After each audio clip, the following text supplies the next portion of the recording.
All right. Welcome, everybody, to our Wednesday YouTube channel.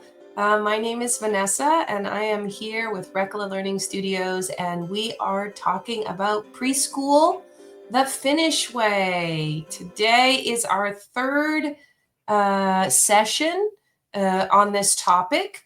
We are focusing our session today on nature as the third teacher. It's kind of an odd sort of concept that nature would be a teacher, but it is in fact a very real opportunity for children to learn naturally. And so in Finland, children learn in the classroom, they learn at home, and in nature. And nature is not a break from learning, just like in our previous session where we talked about how play is not really a break from learning. It is learning in and of itself. Nature does the same thing. It's the opportunity, the discovery, the hands-on engaging lessons that can be taught only through nature. We really can't replicate the lessons that are taught in nature in a classroom. So this journey today is going to explore how Finnish early education transforms the natural world into a powerful learning environment. Why does nature matter? Let's start there. Every day outdoors, regardless of weather, builds resilience and joy, right? Nature supports the whole child. When they're outside, their body is engaged, they're running around, they're seeing, they're hearing, they're smelling, they're feeling, they're getting messy. And that is what connects them and grounds them and calms their body and allows them to think and process. It's all connected. In Finnish preschools, outdoor play happens every single day. Whether it's raining, snowing, sunshiny, children step outside to play, explore, and learn. This daily rhythm creates a deep connection between children and the natural world. It's not an afterthought or an extra part of the day. It is an integral part of the day. Nature provides space for movement, calm for reflection, and balance for growing minds. The outdoors becomes a living laboratory where children develop physically, emotionally, and intellectually in ways that indoor environments simply cannot replicate. So what we call this is outdoor pedagogy. That's just the technical term. It's just outdoor learning. And the way that this is played out is through learning through nature, using the environment as both a setting and a teacher. So you can go out and you can do a math lesson in nature, or you can go out and observe nature. It's an intentional design. So teachers aren't just opening the door and shooing out the children and saying, okay, time to go play. No, it's an intentional design. It's called guided play when the children are outside having meaningful learning moments that happen only in the outdoors. And then it is also child-led discovery, so student-centered, following the child's curiosity or the student's curiosity while guiding their exploration. Outdoor pedagogy means using nature itself as the classroom. In Finland, teachers design meaningful learning moments outside, using the environment as both the setting and the teacher. This approach recognizes that authentic learning happens when children engage directly with real phenomena in their natural context. What that means basically is when they're outside, they're seeing the world the way it really is, right? It's not through a cartoon. It's not through artificial toys or plastic toys. It's the actual thing, and it helps them to grow in very different ways. Everyday outdoor learning, it happens everywhere, under a tree, on a concrete sidewalk, on the grass, in the playground. Children explore real phenomena outdoors. They experience the weather, they see the seasons, they see animals, they see how they interact with each other. They can jump in puddles. They learn about shadows and science and growth, plants dying, animals dying, life cycles. So many things can be taught outdoors. They can measure, they can describe, they can draw and reflect. So you've got math in there, you've got literature in there, you've got reading and writing. All those things can happen outside. all through direct experience. These hands-on engagements create deep, lasting understanding. They work on observation skills by looking closely at tree bark or at insects or the interaction between a bee and a flower, animal footprints. They use mathematical thinking when they're counting or measuring different things, comparing sizes, understanding how shadows are made, why the sun feels hot today. They can use documentation to record what they're learning so that they can reflect and really deepen their understanding. And then, of course, they have language development, right? Everything they're seeing has words to describe it so they can practice their language as well. In Finland, they do have some forest kindergartens where almost all of the day is spent outdoors. Some Finnish preschools operate outside. These forest kindergartens use sticks and stones and imagination as their learning tools. The forest becomes a place for play, problem solving, and wonder. So their circle time, they gather outside, they plan their day, they have some free exploration, which is the free play time, and then they have the guided play where they have students investigating concepts that the teacher has discussed with them. And then always, like usual, Finnish education includes reflection, a very, very vital part of learning. So forest kindergartens develop independence for children, creativity, and a respect for living things, right? If they get stung by a bee, they're going to understand that hurts. They learn to assess risks, solve problems, collaborate, and find joy in simplicity. Not only do we find forest kindergartens in Finland, but in America, they now have forest schools. So even elementary kids, where I met some teachers from one in particular, and they were struggling with how to do English outside, how to do math outside, how do we translate those traditional book subjects into outdoor pedagogy. But it works, and it's a very engaging and fun time for the kids and the teachers. So every man's right. This is the philosophy or the idea in Finnish culture that says nature is a shared space. This principle grants everyone the freedom to roam forests, pick berries, and enjoy nature responsibly. And it not only is that, when I was in Finland, I talked with farmers of the deer, the wildlife that roam the forests. And they're farmers, and they take care of these animals, but for a portion of the year, the animals run wild in the forests. And then at a certain time of year, they gather all of the animals that they're in the care of back, and they check them, make sure they're okay. And it's interesting to see how they've incorporated nature into everyday life, right? So the nature is a shared space. The animals are a shared space. It's just very interesting. Every child grows up knowing they can walk, play, and learn outdoors. It's a cultural foundation that builds respect and care for the environment from the very beginning. It's not something that's taught. It's actually lived out. Even the farmers live by this philosophy. So Finnish children learn that nature is not something separate from daily life. It's woven into their identity and values. So when American teachers will talk about, okay, we're going to go to PE, we're going to get some exercise, it's a very siloed or separate idea. Whereas in Finland, when they are outside, it's not exercise that they have to go do. It's just a natural part of walking in the forest and getting exercise. It's very different mindset. Physical and emotional growth, balance, resilience, and well-being, right? So they grow their gross motor skills by running and jumping and climbing and doing all those things, practicing balance. They are also able to regulate their emotions.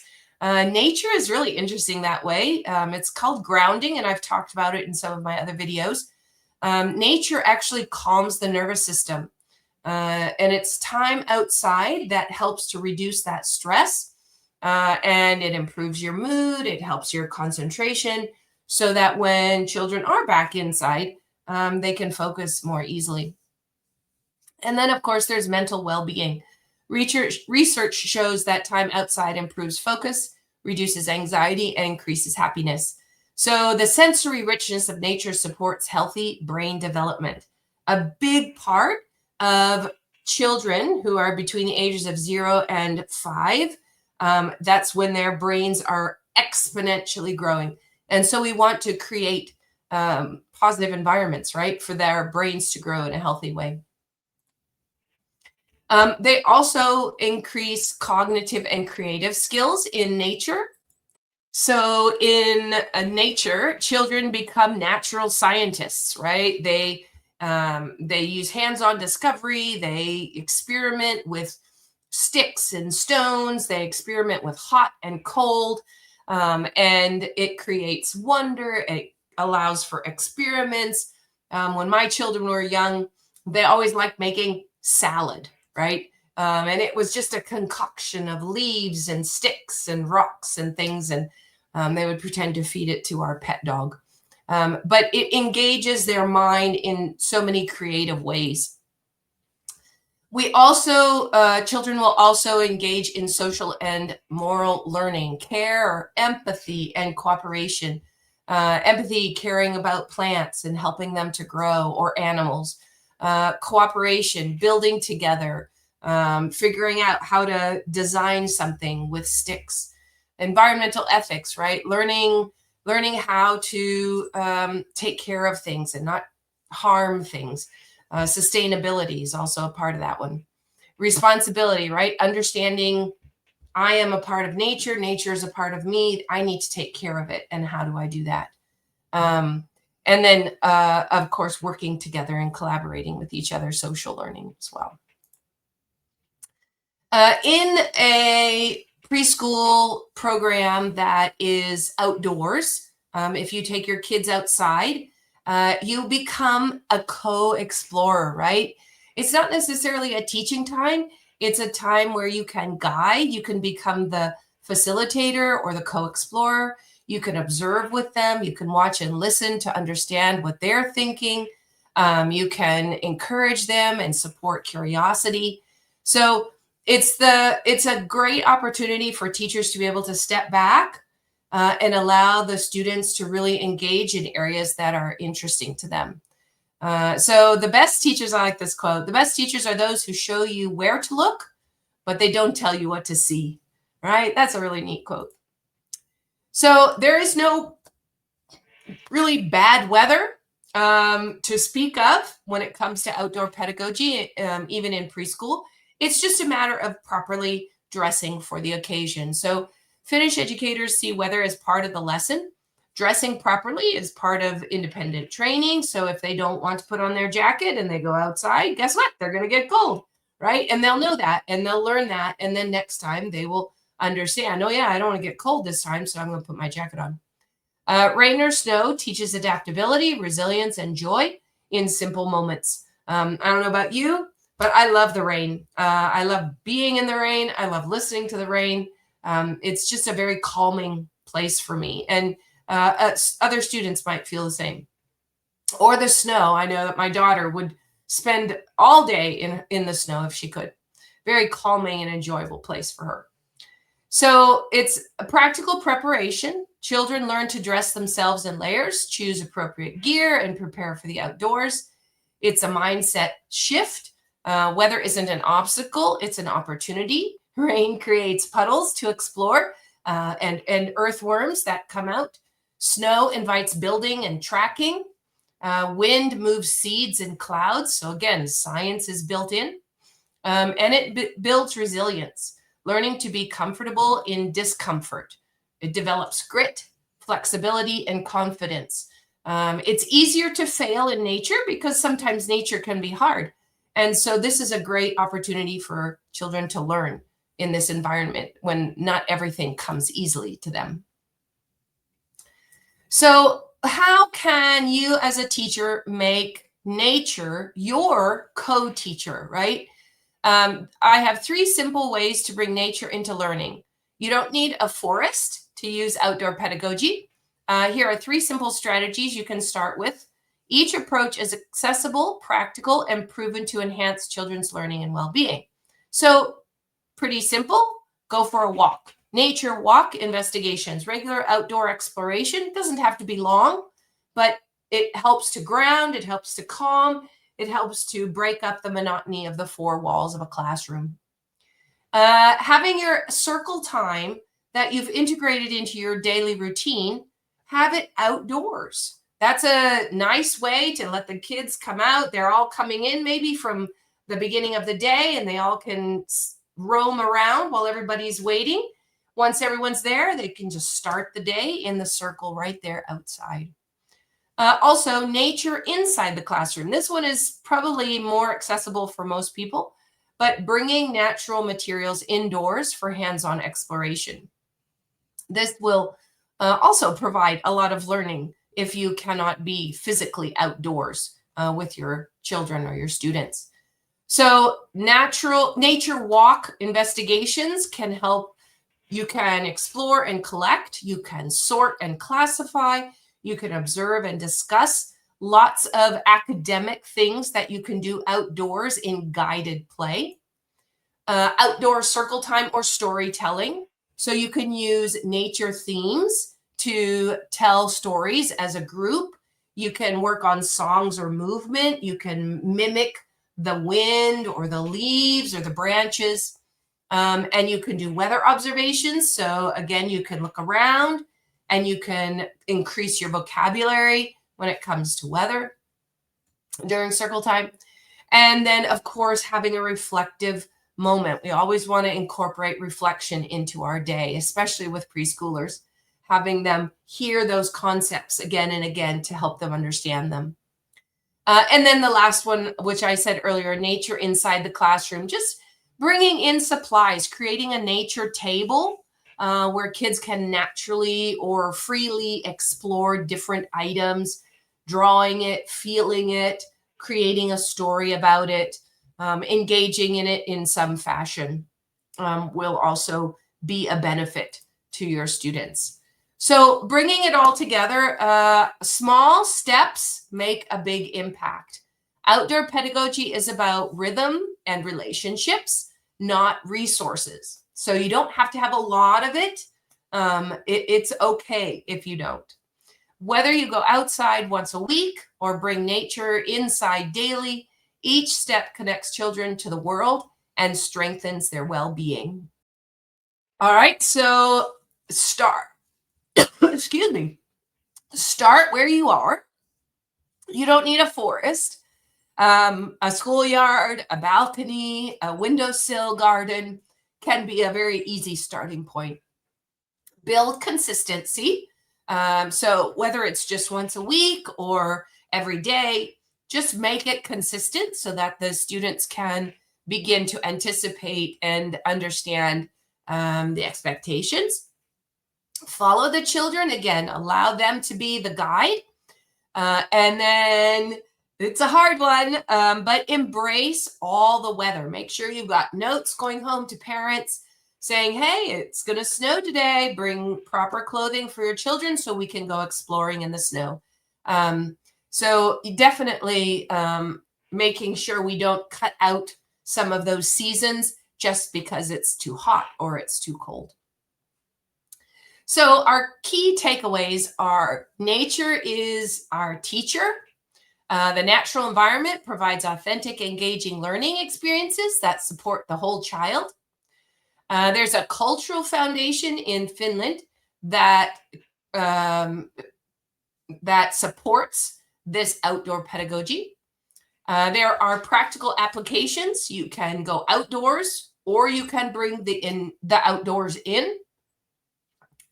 And even small steps matter. You know, 1 or 2 things a week will make a big difference. You'll see it in your kids as you introduce them to the outdoor pedagogy. So remember, outdoor pedagogy isn't about replacing or replicating Finland, it's about finding authentic ways to connect the children in your care with the natural world.